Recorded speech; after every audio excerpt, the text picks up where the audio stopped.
வாழ்க வளமுடன். இப்போ நம்ம பிரமிடு வச்சு மெடிடேஷன் பண்ணுற பேஸை நம்ம எப்படி வரைகிறதுன்னு பார்த்துக்கலாம். இப்போது இது வந்து 30 சென்டிமீட்டர், 15 சென்டிமீட்டர். அந்த 15 சென்டிமீட்டரில் டாட் வச்சுட்டு அங்கேருந்து ஒரு லைன் வரையணும். ஸோ இது வரைக்கும் இதுதான் 24.21 சென்டிமீட்டர் வரைக்கும் நம்ம லைன்ஸ் வரையணும். அதிலிருந்து இங்கே கிராஸாக 2 பக்கமும் லைன்ஸ் வரைஞ்சிடணும். இந்த எண்டு வரைக்கும் இந்த மாதிரி வரைஞ்சி நம்ம கட் பண்ணி எடுத்துக்கணும். இதுதான் பேஸு. இதை வச்சு நம்ம சார்ட்டில் வரைய போகிறோம். நாங்கள் நம்ம பேஸ் வச்சுருந்தோம் இல்லையா, அதை வந்து ஒரு சார்ட் எடுத்துக்கணும். அந்த சார்ட்டில் இந்த மாதிரி வச்சு நீங்கள் மார்க் பண்ணிக்கணும். 4 வாட்டி நீங்கள் இந்த மாதிரி மார்க் பண்ணிக்கணும். இந்த சார்ட்டு 4 ட்ரையாங்கிளை நம்ம வரைஞ்சிக்கணும்.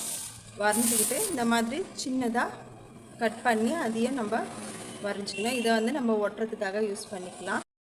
மாதிரி எடுத்துகிட்டு இந்த ட்ரையாங்கிளில் ஸ்கேலை வச்சு நம்ம இதை ஷார்ப் பண்ணணும், நல்லா மடித்து விடணும்.